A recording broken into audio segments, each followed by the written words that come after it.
Muito bom dia a você que acordou cedo hoje para acompanhar o WebMedia 2021.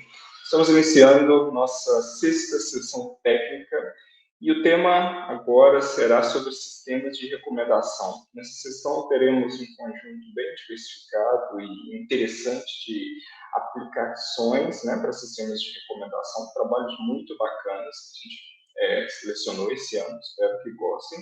E também, para iniciar a sessão, teremos uma apresentação muito especial do Cadu Ferreira, da Log.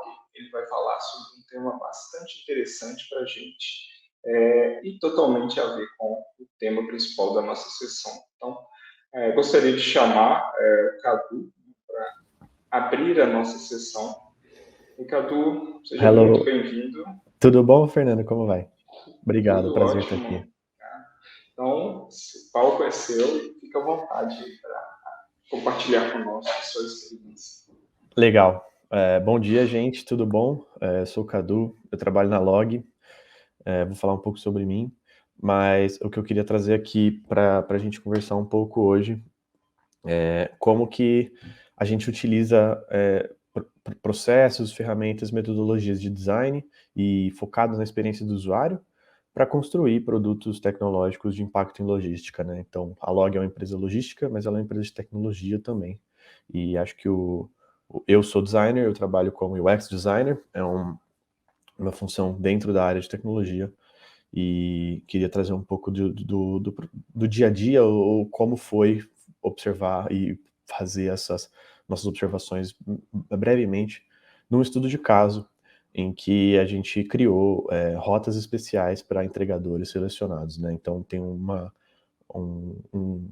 um link aí com o tema geral do evento de sistema de recomendação para a gente conseguir fazer esses links.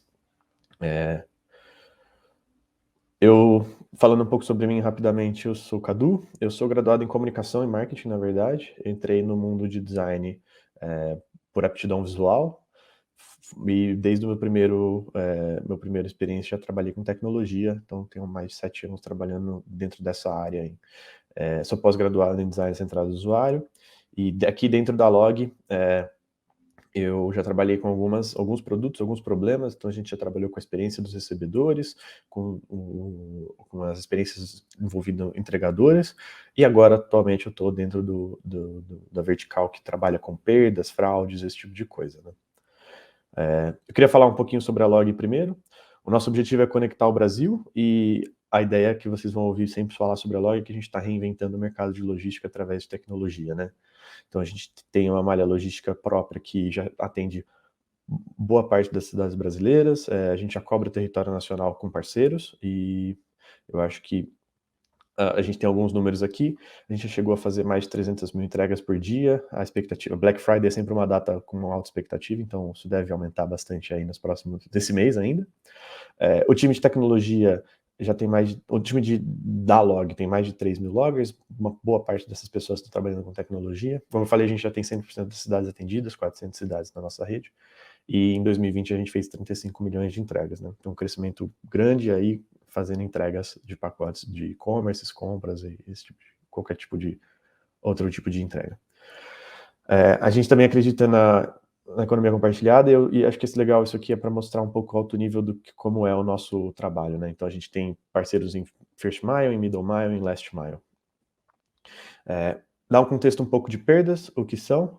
Perda a gente chama perda de pacote, então são pacotes declarados como perdidos, roubados ou danificados, então quando a gente perde a rastreabilidade de algum pacote, né? Vou passar um pouco rápido por conta do tempo só.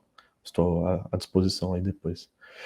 Em 2019, na Black Friday, como eu falei, a gente atingiu o nosso pico histórico, tinha muita perda acontecendo, e a gente entendeu como que a gente consegue melhorar nosso entendimento do problema.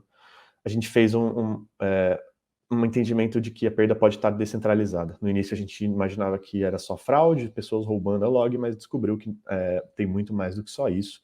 Então a gente fez já segmentações para entender melhor o problema da perda. Mas como que a gente cria soluções segmentadas para essas perdas que a gente estava observando? E aí que entra a abordagem de experiência do usuário, né? A gente tinha muita coisa, muita incerteza, problemas muito complexos. A gente começa a tentar simplificar e criar certeza dentro de algumas, mesmo que fossem várias certezas ou várias hipóteses que a gente vai trabalhando ao longo do tempo. Então, retomando o nosso processo logístico, a gente tem um pacote que ele é coletado no cliente, numa Amazon da vida, passa por uma base de processamento nossa, passa por uma base local, é entregue para um parceiro de entregas, um entregador, e chega até o cliente final. E aí, desfazendo um pouco desses nós que a gente observava no nosso dia a dia, a gente sabia, por exemplo, que os pacotes são agrupados por proximidade geográfica, mas que outras características podem segmentar agrupamento de pacotes, né? Mais do que só a proximidade entre os pontos de entrega.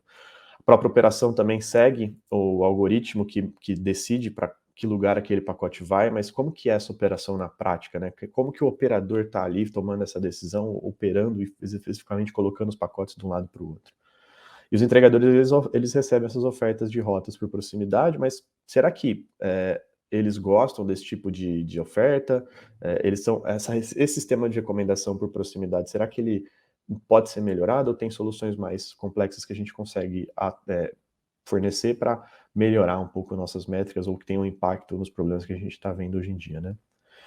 Então, aqui eu gosto de fazer muito essa cola de que os dados, né? Então, observar os dados da empresa pode trazer algumas respostas, né? Então, pacotes de alguns segmentos possuem maior taxa de perda do que a média padrão. Isso aqui é um dado bem simples que é muito fácil de observar, observando o volume de dados que a gente tem.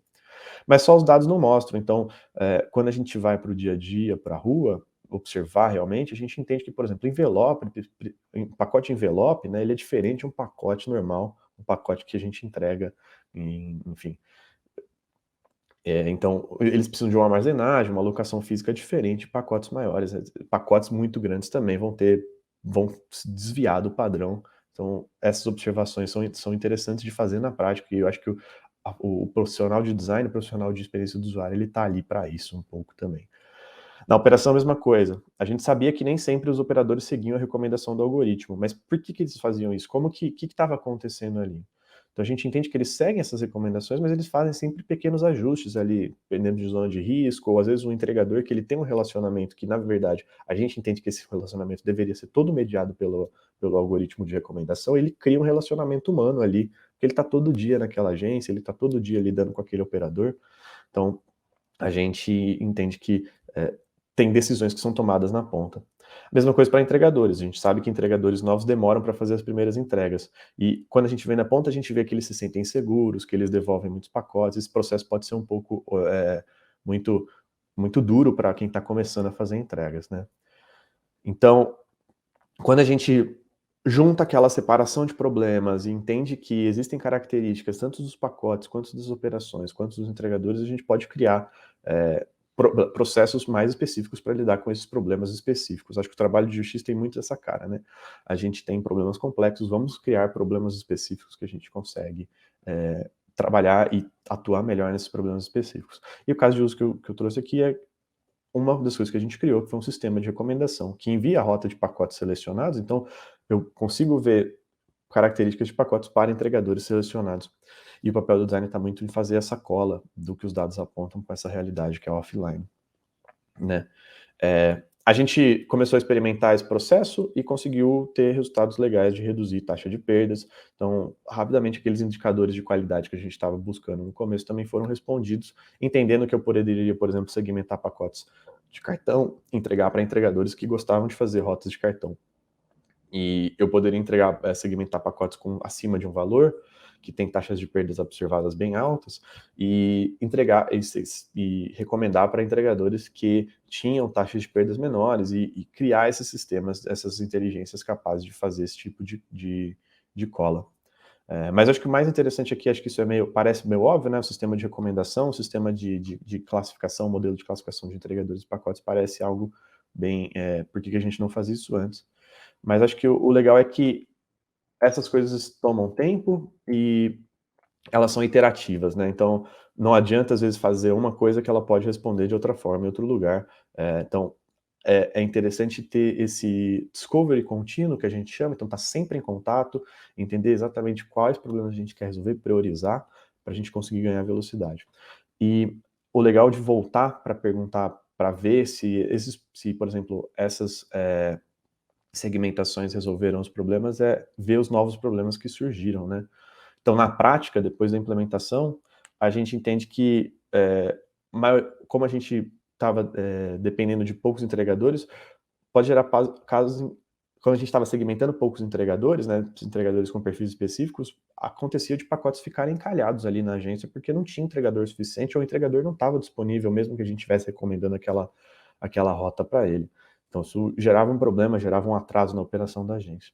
Na operação também, como a gente estava colocando os bons entregadores, enfim, ou entregadores selecionados para fazer certas rotas, a gente acabava que deixava que poucos entregadores para fazer o resto das rotas, ou entregadores com ainda menos tempo de casa, menos experiência para fazer o resto das rotas, né?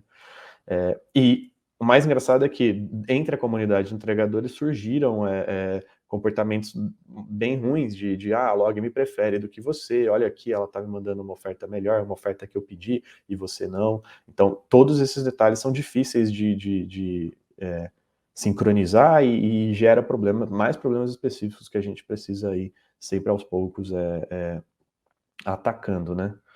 Mas o papel do design, ele está muito nessas conversas e entrevistas que são feitas continuamente, né? Então a gente está sempre num ciclo de aprendizado, interação, buscando esses dados na prática, quase um pesquisador ali de comportamento do dia a dia. E o legal é que esse conhecimento, essas capacidades podem ser reutilizados. Então foi a primeira vez que a gente utilizou esse conceito de segmentação por base comportamental, por critério comportamental para tomada de decisão do dia a dia, e pode ser expandido para outros produtos aqui, não só para recomendação de rotas ou para outro tipo de aplicação. Aqui dentro a gente já está fazendo isso. Então o que eu tinha para trazer era só um pouco desse panorama, como que um profissional de design, um profissional de UX, que não é um profissional engenheiro, um profissional de pesquisa consegue, e que no dia a dia como é que ele tenta ajudar ali a criar essas soluções, entender melhor problemas específicos para a gente poder atuar melhor e criar soluções mais aderentes para as questões da log. Acho que é isso. Deu 10 minutinhos aqui.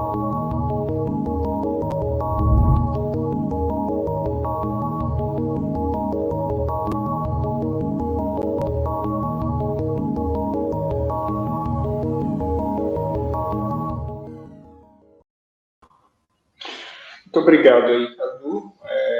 Apresentação muito interessante, muitos tópicos, né? Eu acho que o interessante aqui é justamente a gente abrir a caixa do que ocorre, né? Porque para a maioria de nós, esses serviços eles ocorrem de forma tão transparente que muitas vezes a gente esquece a complexidade de tarefas e desafios por trás de tudo, né? Então, deu um panorama geral aí dos vários problemas que pode se encontrar. E trazendo para o contexto dessa sessão, né, linkando com essa parte de recomendação, Felipe, quem quiser, lembrando o pessoal, né, que pode colocar perguntas aí usando o nosso chat. E eu gostaria de começar aqui com uma pergunta mais geral, para entender um pouco como que vocês lidam diretamente com o processo de criação, né, de definição de solução para esses problemas. De modo geral, quando vocês planejam essas rotas, né, internamente ali, o que o time procura otimizar? É tempo de entrega, distância mínima, satisfação do usuário, satisfação dos entregadores? Qual é a métrica principal de otimização ou um mix delas? Legal, essa é uma boa pergunta. A gente, até hoje, a gente estava trabalhando ou focando muito no que a gente chama de SLA, que são os acordos de tempo e performance de todos os pacotes irem para a rua, então serem entregues no tempo correto.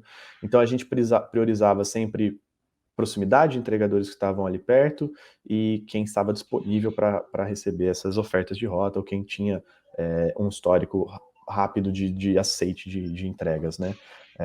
A log, acho que vale a pena dar um contexto rápido, que a gente cresce muito rápido, então de um ano para o outro a gente estava lidando com, vamos supor, um contexto próximo ali de menos pacotes, menos de 1.000 pacotes, poucos entregadores, então fica fácil fazer essas recomendações especializadas ou dar a flexibilidade para o operador da agência escolher quem são os melhores entregadores ali. Quando a gente cresce muito rápido, o sistema não acompanha o volume de tanto entregadores novos na base, quanto novos rotas ou volume de pacotes que cresce.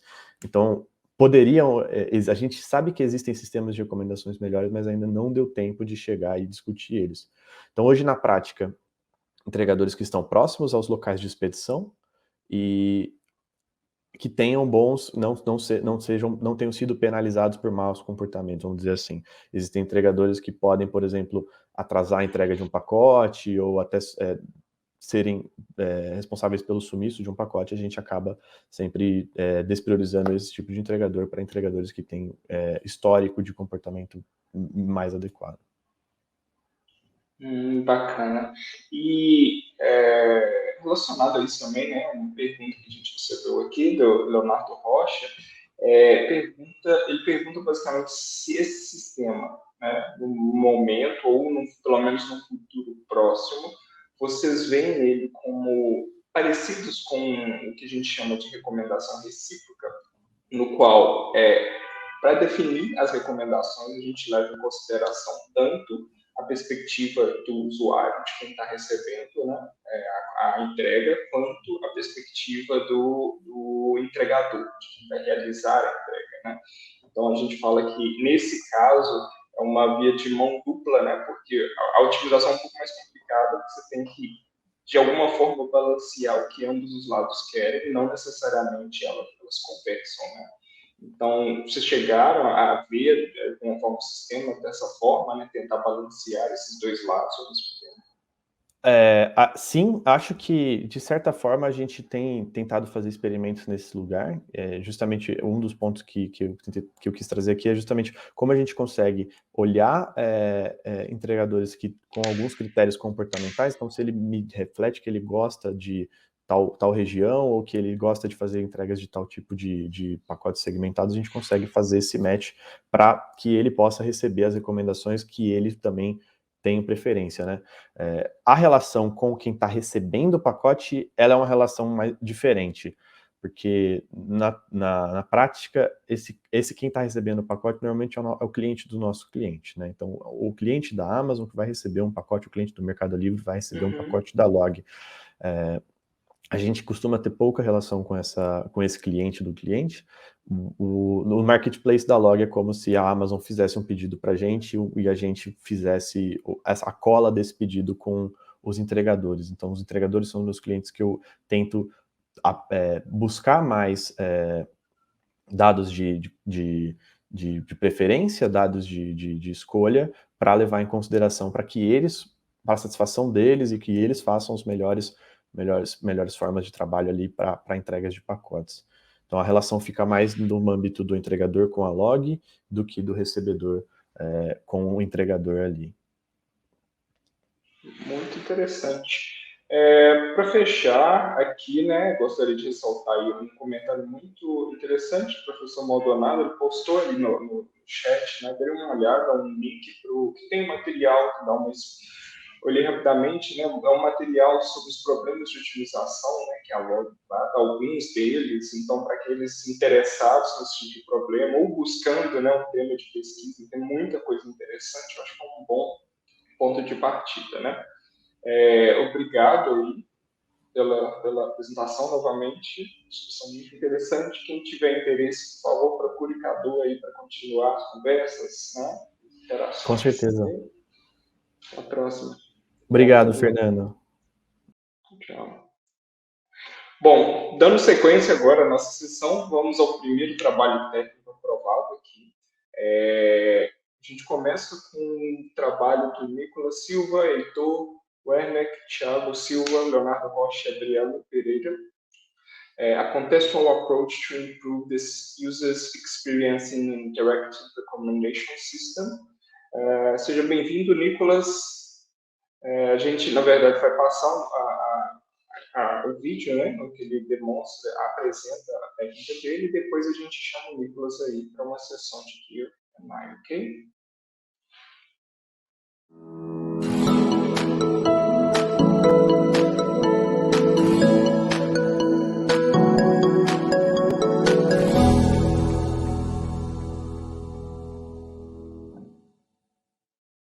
Olá pessoal, eu sou o Nicolas, aluno de doutorado da Universidade Federal de Minas Gerais.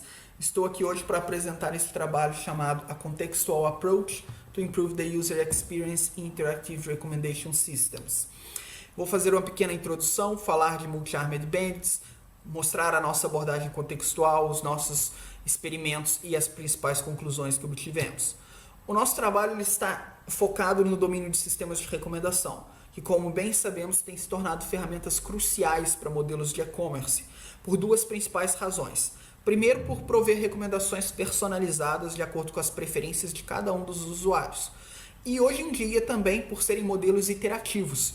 Hoje um recomendador é capaz de lidar com o usuário desde a sua primeira iteração, fazendo recomendações, recebendo feedbacks, atualizando o seu conhecimento e fazendo novas recomendações. E é por essa razão desses modelos interativos que a literatura tem estudado sistemas de recomendação como Multi-Armed Bandits. MAB é um problema comum na teoria de Reinforcement Learning, que vem da analogia onde um apostador se depara com diversas máquinas caça-níqueis e tem que ali determinar em qual delas jogar a cada uma das suas iterações. E geralmente ele o faz com base em duas principais decisões. Numa abordagem que a gente chama de exploitation, que é uma abordagem conservadora, onde ele aposta sempre na mesma máquina, na máquina que está dando maior lucro, maior número de moedinhas, ou numa abordagem de exploration, que é uma abordagem mais ousada, onde ele tenta várias máquinas para descobrir qual delas está dando maior lucro e assim obter uma maior recompensa a longo prazo. O objetivo é o mesmo do próprio apostador, receber o maior lucro possível ao longo de todas as iterações. E em recomendação, isso tem sido adaptado da seguinte forma. Um agente é um mecanismo de recomendação. Cada uma das máquinas da qual ele escolhe jogar é um item que vai ser escolhido para ser recomendado numa determinada iteração. E o objetivo é o mesmo, maximizar a recompensa. Só que aqui a recompensa é medida pelo feedback do usuário, seja através de cliques, likes ou ratings. E hoje a literatura tem feito isso, e muito bem, através de Parametric Bandit Algorithms, que são algoritmos que assumem uma dependência linear entre itens e usuários. Assim como os clássicos algoritmos de Matrix Factorization, eles assumem que usuários e itens podem ser representados por fatores latentes, e que a combinação desses fatores latentes vai resultar na probabilidade de um item ser relevante ou não para aquele determinado usuário. E aí tem algoritmos como o Linho-CB, o H-Linho-CB, Cofiba e outros que fazem isso muito bem. Aqui agora a regra de predição que tinha o objetivo de maximizar a recompensa encontrada em cada uma das iterações é agora o objetivo de encontrar a maior combinação, o maior valor, o maior score entre PU e QI, que são os fatores latentes do usuário e os fatores latentes do item. Contudo, em trabalhos anteriores, nós descobrimos um problema na maneira com que esses algoritmos são implementados quando eles são aplicados no cenário do User Cold Start, no cenário de novos usuários. Quando um usuário é completamente novo, esse vetor PU dos fatores latentes do usuário é completamente desconhecido. E a literatura tem feito da seguinte forma: assume que ele pode ser representado por uma constante C, onde vai dizer que o usuário tem ali os mesmos interesses sobre todos os fatores latentes. Só que nós temos visto que, na prática, isso tem introduzido um problema.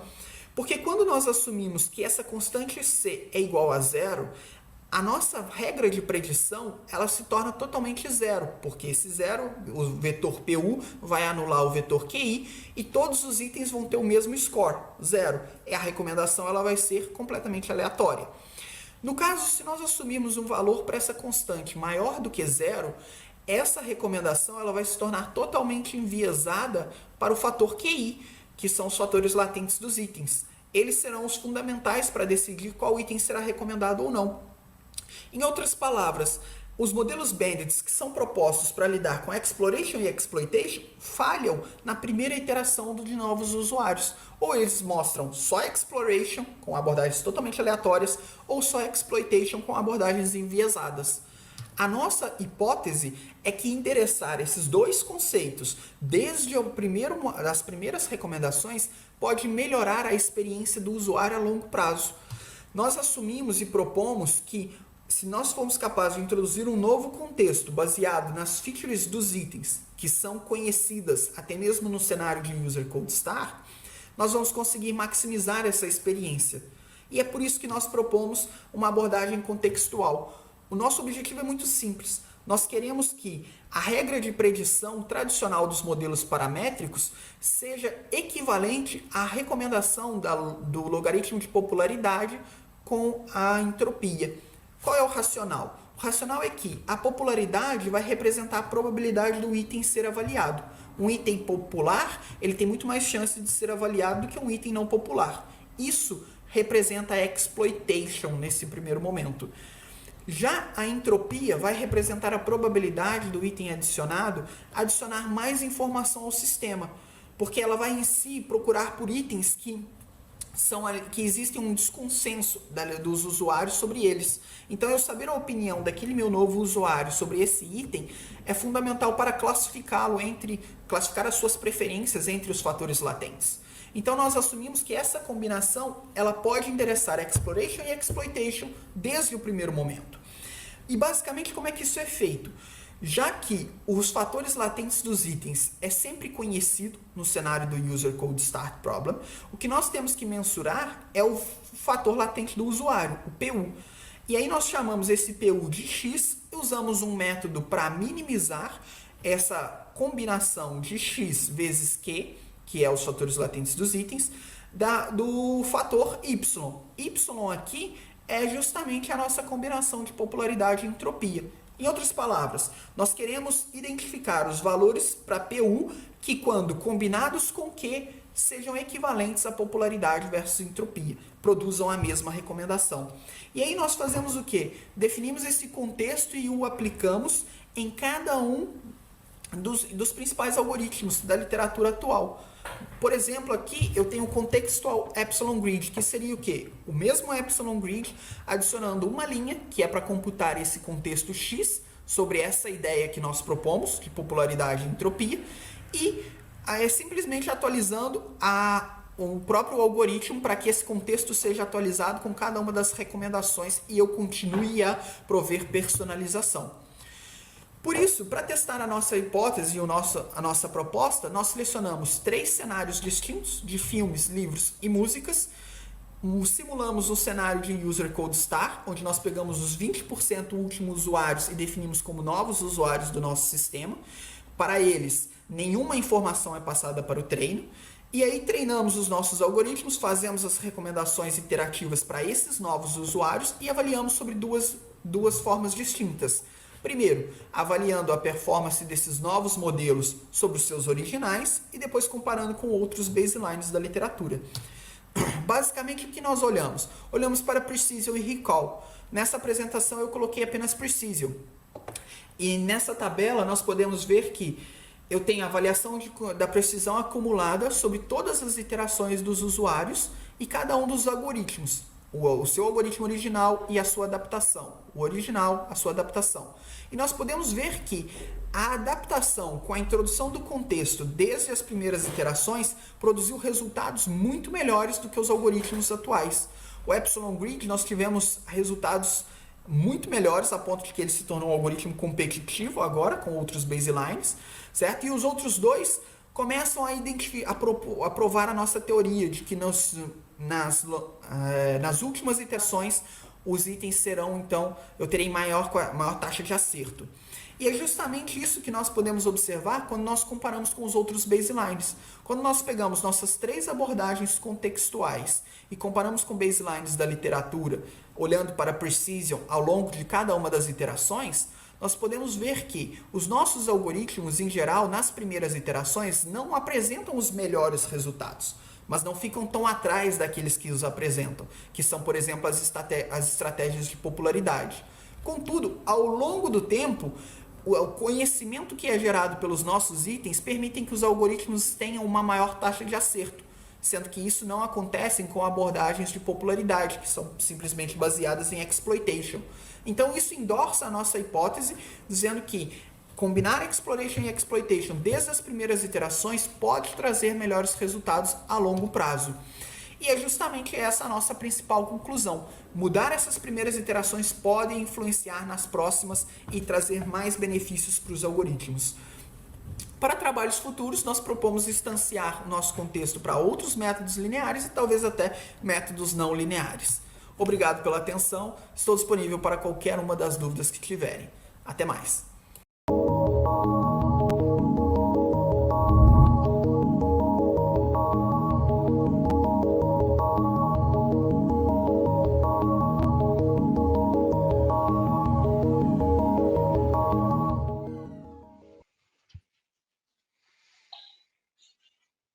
Olá, Fernando. Olá, Nicolas. Muito obrigado pela apresentação e excelente trabalho, né, que vocês trouxeram. Eu começo com uma pergunta mais básica aqui, talvez para entender o conceitual. Como que vocês mensuraram explicitamente a entropia, nesse caso aí, para combinar com a popularidade? Ok. A entropia ela é medida de acordo com os ratings que um determinado item recebe. Então, os itens recebem ratings numa escala de 1 a 5. Então, isso é feito no conjunto de treino, simplesmente analisando quais foram os ratings recebidos por aquele determinado item. Qual é a ideia? A ideia é que um item com maior entropia, ele tem ali significa que ele tem um desconsenso entre a população. Ou seja, algumas pessoas dão notas muito baixas, enquanto outras pessoas dão notas muito altas. E esses itens, a premissa de utilizar isso é que esses itens são relevantes para nós determinarmos o conhecimento sobre esse determinado usuário, certo? Porque se ele gostar ou não daquele item, ele já teoricamente está em um dos grupos, aqueles que gostam ou não gostam daquele determinado conteúdo. E vocês limitam a uma quantidade mínima de ratings por itens antes do cálculo de entropia? Porque, em geral, quando se tem poucos ratings, tende-se a ter uma entropia maior. Exatamente. E aí é a ideia de combinar a entropia com a popularidade, para que nós não só levemos em conta abordagens puramente entrópicas, porque essas abordagens puramente entrópicas, elas simplesmente mostrariam itens aleatórios ou itens até mesmo com poucas avaliações, como você disse. Quando nós combinamos com popularidade, nós estamos ali procurando por um item que é muito avaliado, ou seja, tem muitos ratings, mas que existe ali um desconsenso sobre ele. Percebe?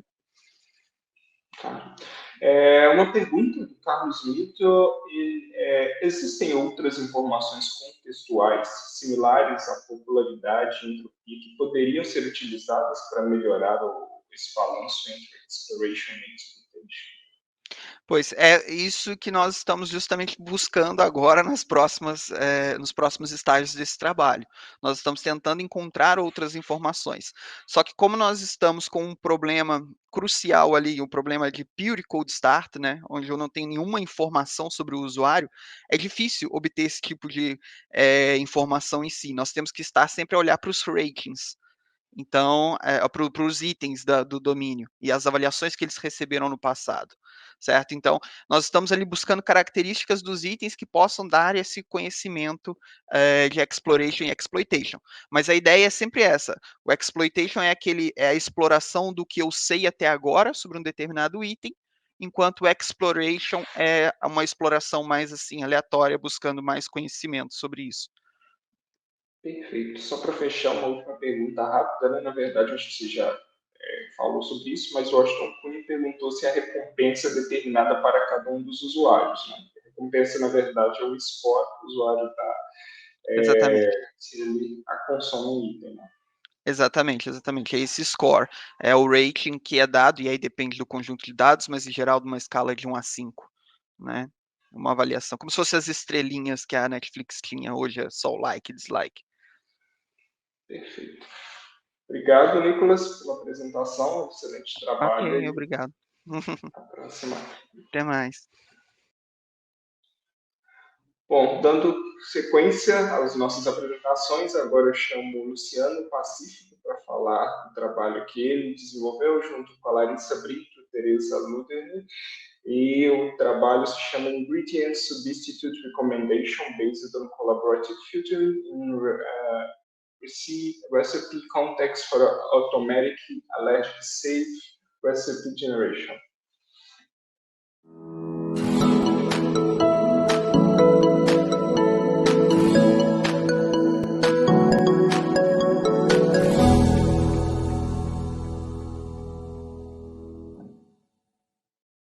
meu nome é Luciano Pacífico e hoje eu vou apresentar o trabalho Ingredient Substitute Recommendation based on Collaborative Filter and Recipe Context for Automatic and Safe Recipe Generation. Esse trabalho foi realizado em parceria com Larissa Brito e Teresa Ludermir.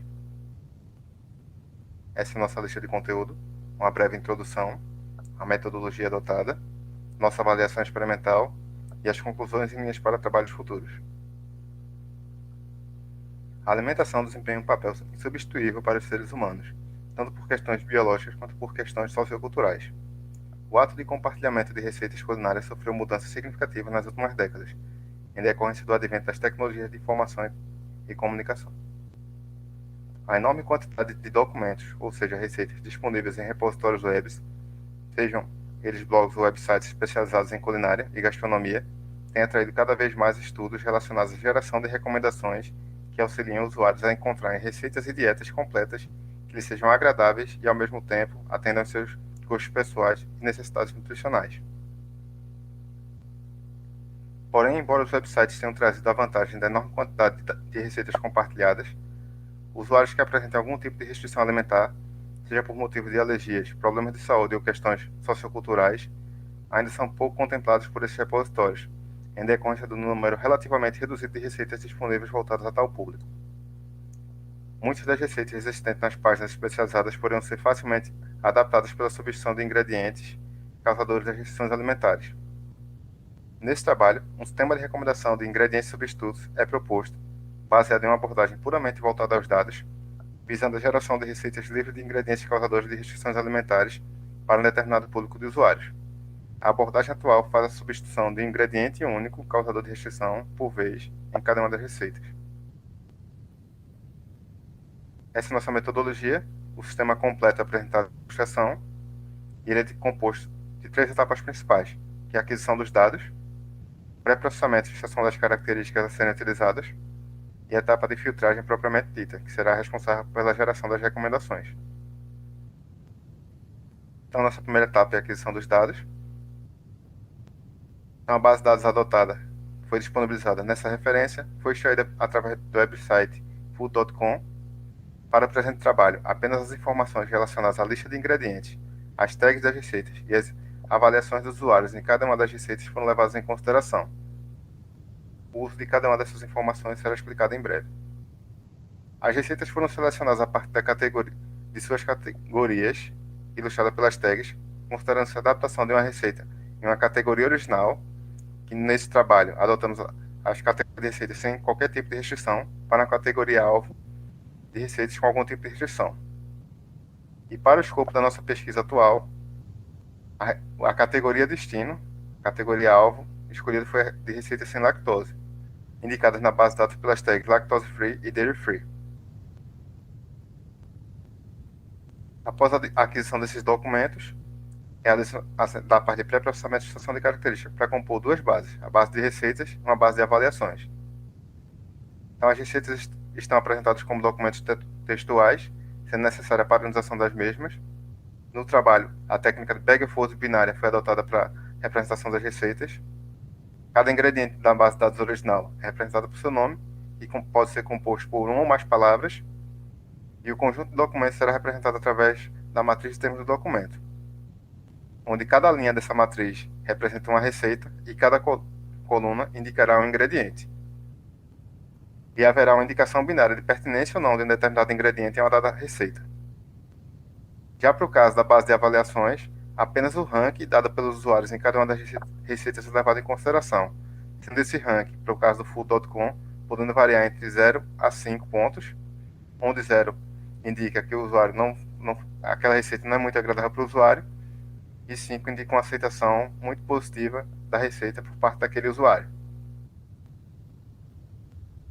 E por fim, nosso sistema de filtragem, que é composto por 2 filtros e tem por objetivo encontrar o ingrediente candidato mais adequado à substituição do ingrediente alvo da receita original no domínio alvo. Ele é composto pelos filtros de filtragem por ocorrência pareada média, OPM, e filtragem por aceitação média do ingrediente, AMI. Então, a filtragem por ocorrência pareada média analisa o comportamento de cada ingrediente candidato avaliando o conjunto total de ingredientes existentes na categoria destino, a substituição do ingrediente alvo, que é o ingrediente restrito, em relação aos demais ingredientes da receita alvo, que é a receita a ser adaptada. Para isso, calcula-se a matriz de ocorrência pareada entre cada ingrediente candidato e os demais ingredientes da receita alvo, excluindo o ingrediente a ser substituído. E essa ocorrência pareada é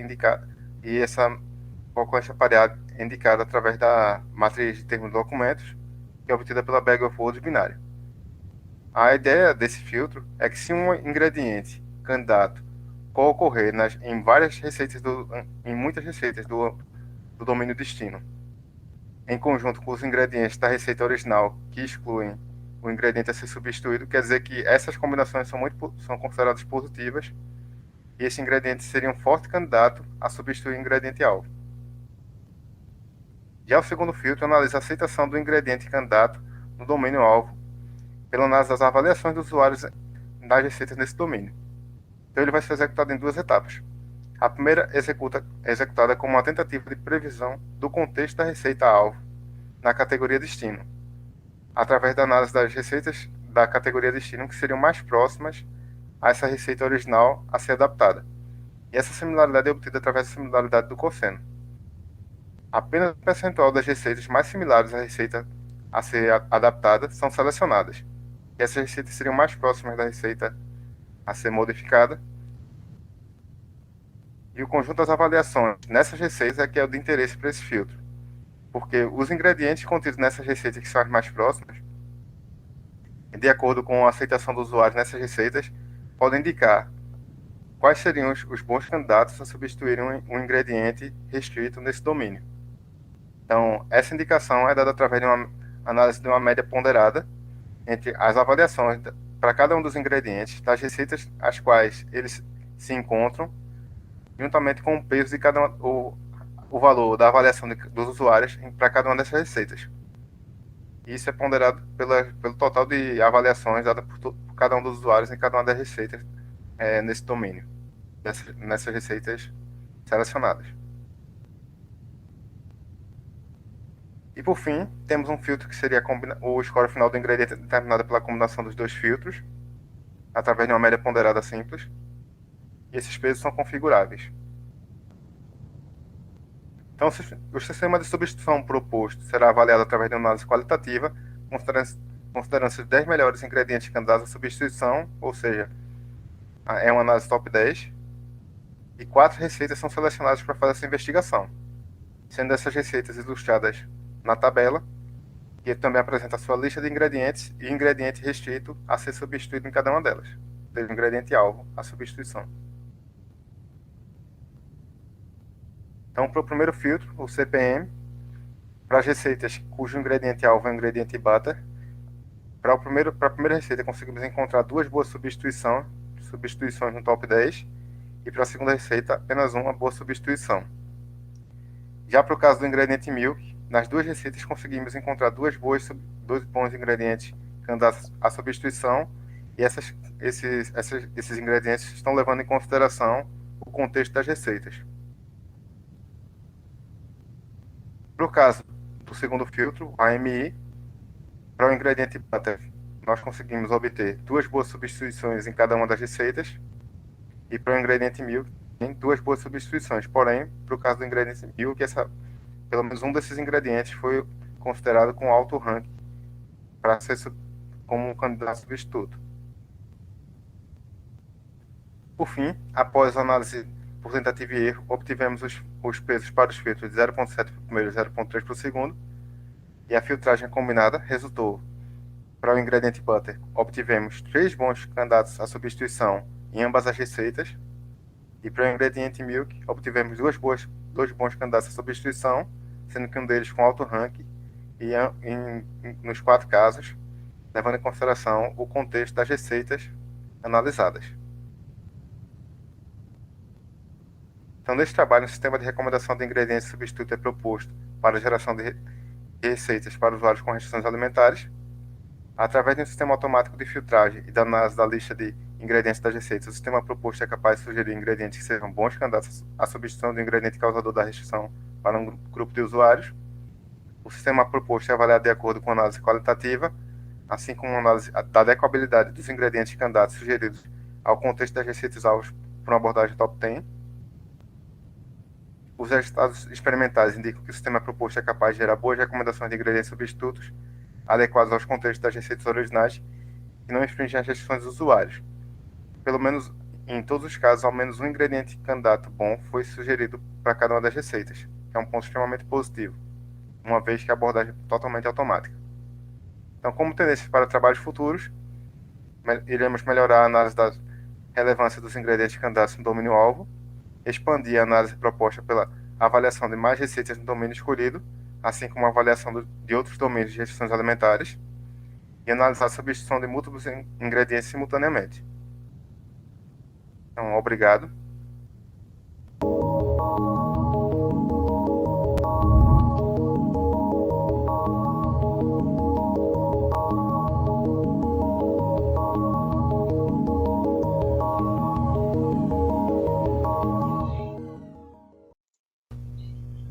Muito obrigado, Luciano. Acredito que é um dos domínios de recomendação mais distintos que eu vi aí nos últimos tempos, né? Com certeza muito útil, um tema de pesquisa muito interessante. Comentei para ele que eu particularmente tenho um grande interesse nisso, porque eu tenho intolerância à lactose, frutose e leguminosas. Então, no futuro breve, eu vou precisar de um tipo de sistema desse. Estamos à disposição. E uma pergunta rápida, né, para a gente tempo curto, e que na verdade um dos revisores fez, existe algum baseline, um trabalho parecido na literatura para vocês usarem como linha de comparação? Chegaram a identificar já? Sim, na verdade, no próprio trabalho da gente, a gente cita alguns trabalhos que fizeram abordagens semelhantes, né? Agora, para o foco específico em ingredientes com alergia, a gente só encontrou um, para substituição de ingredientes que causam alergia. Os outros são para substituição de ingrediente de modo geral, né? Sem se preocupar tanto com atender restrições dos usuários. Mas tem muitos. Entendi. E existe alguma forma automática de identificar ingredientes alergênicos? É outra pergunta que apareceu aqui. Porque você está assumindo que você sabe qual é o ingrediente que causa.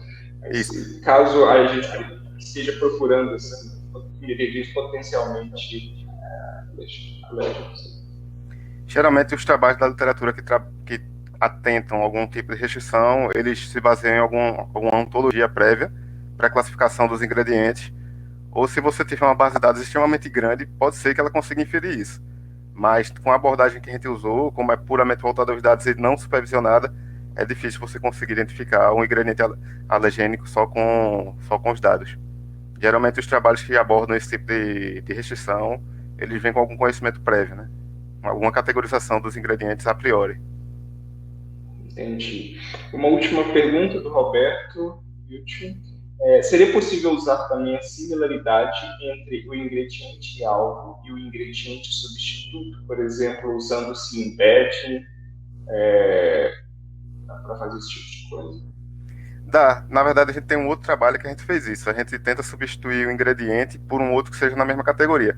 Só que como essa abordagem da gente, a ideia era substituir ingredientes que pudessem causar alguma alergia, se a gente buscasse na mesma categoria, podia ser que ele recomendasse outro ingrediente que causasse alergia também, né? Aí a gente, nessa abordagem, preferiu evitar. Perfeito. Muito interessante, parabéns pelo trabalho aí. Obrigado mais uma vez pela sua participação, tá? Obrigado.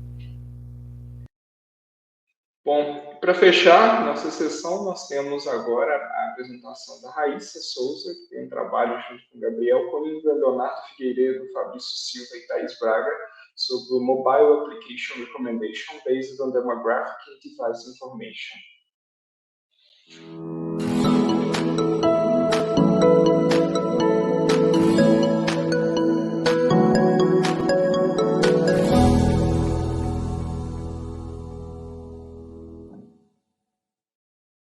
nome é Raíssa, eu sou doutoranda pela Universidade Federal de Minas Gerais e o título desse trabalho é Mobile Application Recommendation Based on Demographic and Device Information. Esse trabalho foi um trabalho que eu desenvolvi em conjunto com o Gabriel, o Leonardo, Fabrício e a Thaís, enquanto eu ainda estava no mestrado na UFV. Bom, essa apresentação vai seguir da seguinte forma. Primeiro eu vou justificar um pouco o trabalho e apresentar os objetivos, um pouco dos trabalhos relacionados, falar também sobre a solução e os modelos criados para atacar esse problema, quais foram os resultados alcançados e, por fim, as conclusões e trabalhos futuros. Falando um pouco sobre a justificativa, por que recomendar aplicativos, né? Com o grande número de aplicativos disponíveis que a gente tem hoje em dia, o usuário ele tem que pesquisar entre todos aqueles disponíveis para encontrar aquele que vai melhor atender as necessidades. E também pode ser que ele nem encontre aquele aplicativo. Por outro lado, as empresas elas também têm que saber gerenciar seus recursos. Se forem gastos muitos recursos em uma campanha comum de marketing, por exemplo, pode ser desperdício em usuários que têm pouca ou nenhuma chance de instalar aquele aplicativo ou de aderir àquele produto. Para mitigar esse problema, a gente pode usar os sistemas de recomendação. Mas, por outro lado, se esses sistemas eles usam dados difíceis de se obter, isso pode não ser uma coisa muito boa. Por esse lado do sistema de recomendação, primeiro a gente tem o perfil do usuário. O perfil do usuário seriam dados que são coletados com o objetivo de entender o comportamento de um usuário em uma determinada esfera. Esses dados são dados que o usuário concorda em liberar.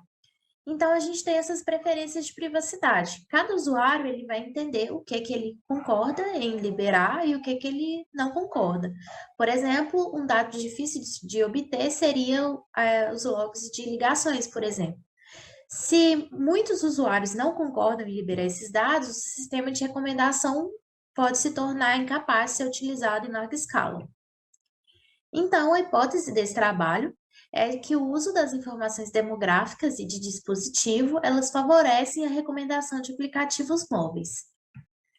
Falando um pouco sobre os trabalhos selecionados, a gente vê que tem trabalhos que utilizam de várias abordagens, né? E um deles que eu gostaria de destacar, que inclusive a gente usou como baseline, é o trabalho de Sheng. Esse trabalho, ele utiliza 3 abordagens para atacar 3 tipos de instalações diferentes, que seriam a instalação a longo prazo, a coinstalação e a instalação aleatória, onde os dados não indicam que o usuário vai instalar aquele aplicativo, mas ele instala mesmo assim. Falando um pouco sobre a solução e os modelos, os dados que nós utilizamos foram os aplicativos que o usuário tinha instalado, uma localização aproximada e o dispositivo que o usuário usou para poder instalar aquele aplicativo. Com base nisso, nós mapeamos as localizações em setores censitários e, com isso, nós conseguimos a renda média do setor censitário e também o tamanho da população da cidade, daquela localização do usuário, né? E o dispositivo, nós mapeamos no preço desse dispositivo, também separamos em categorias, vou mostrar isso mais para frente. Com base nisso, usamos as instalações dos aplicativos para criar uma sequência, porém, pela natureza da coleta, foram coletados somente uma vez ao dia, então, se o usuário ele instala mais de um aplicativo durante aquele dia, a gente não tem como saber qual foi a ordem correta.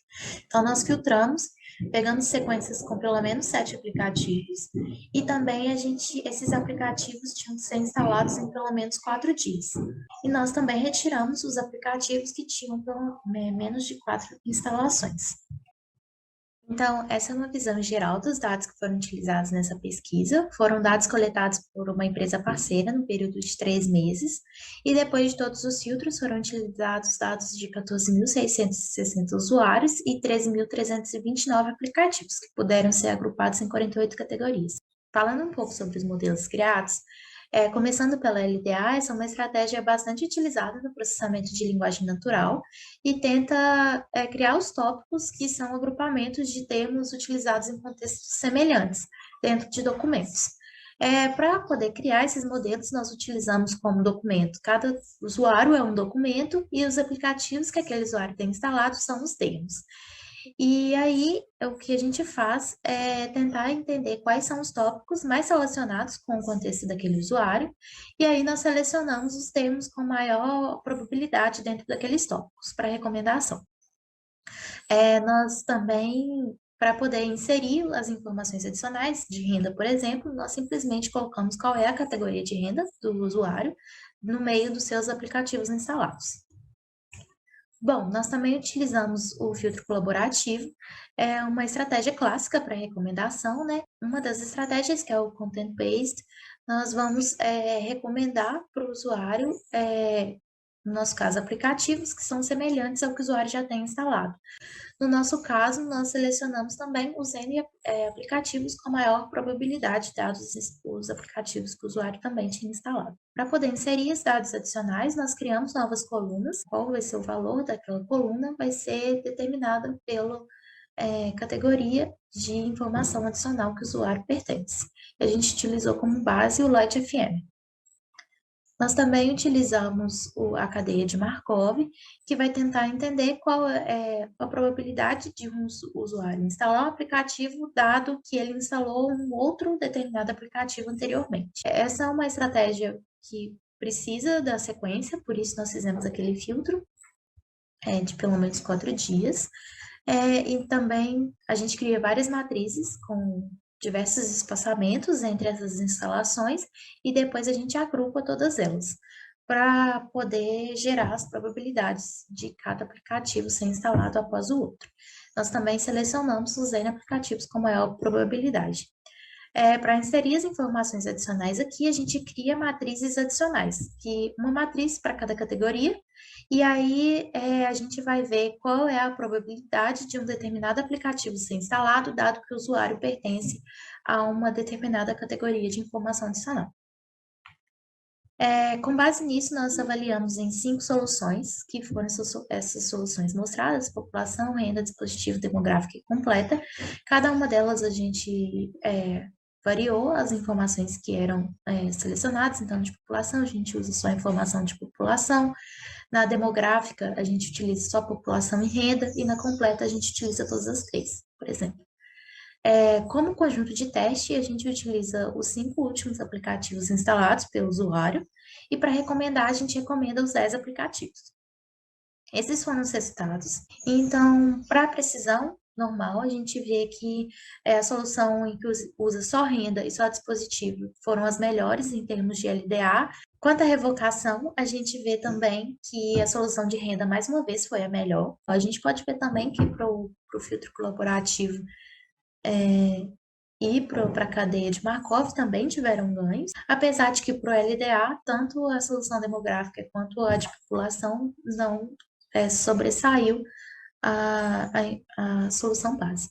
Isso pode ser porque a solução de população, por exemplo, ela é muito genérica. Quanto às soluções de categorias, a gente vê que, assim, grande parte delas não teve melhora, na verdade, teve até uma leve piora, apesar de que para renda e dispositivo também, para o filtro colaborativo, teve uma certa melhora.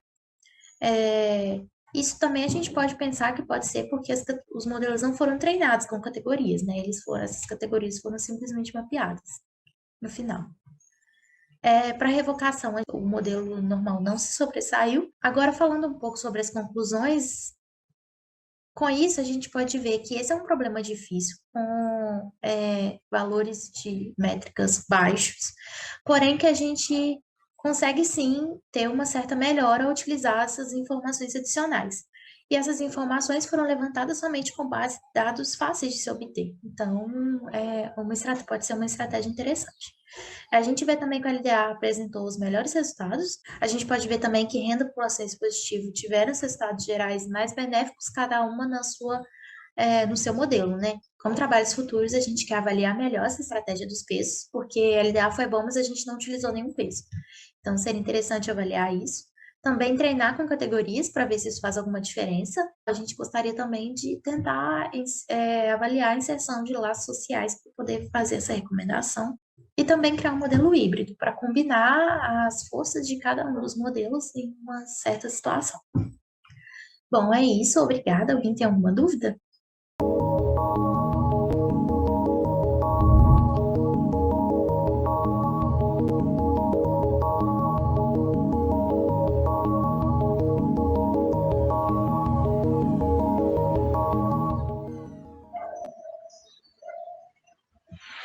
Oi, bom dia. Raíssa, bom dia, obrigado pela apresentação, muito interessante o trabalho. Uma primeira pergunta que eu tenho para você, Raíssa, primeiro, com relação às informações demográficas utilizadas, vocês têm acesso a informações do tipo faixa etária, sexo, esse tipo de informação que poderiam ser utilizadas para melhorar a apuração do modelo? Chegaram a Bom, pensar nisso? sim, na verdade a gente tem tudo como se fosse genérico do setor censitário, né?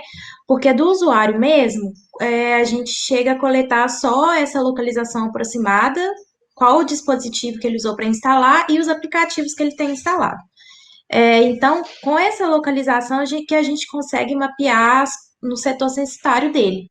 Então, a gente conseguiria, por exemplo, a faixa etária média daquele setor censitário, ou quantas pessoas em determinada faixa que tem, mas específico do usuário, não. Entendi.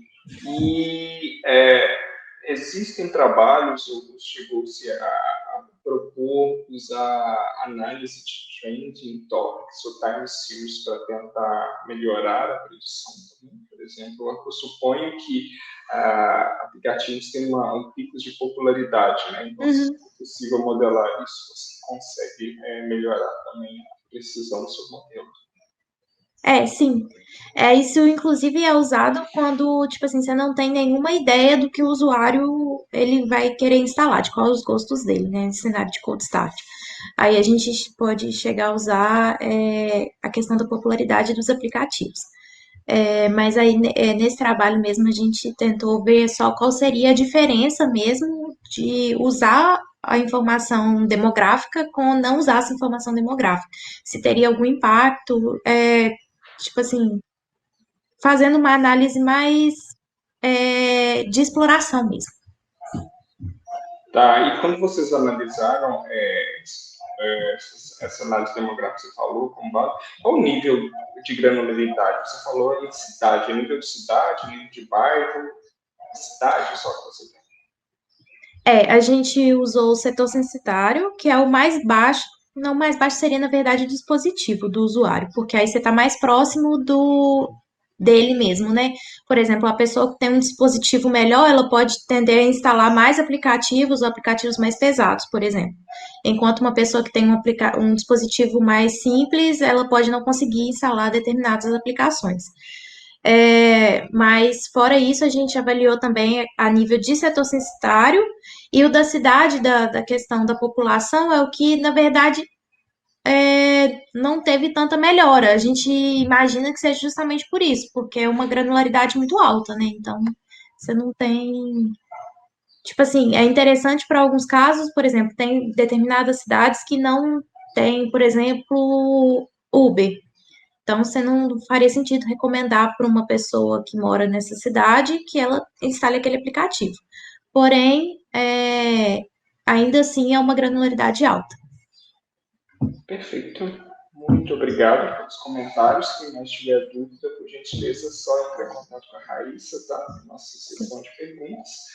Agradeço a todos por participar dessa sessão. Continue aí que em breve teremos uma palestra muito interessante, né? The Power of Graphics in Immersive Communication. E até breve, pessoal.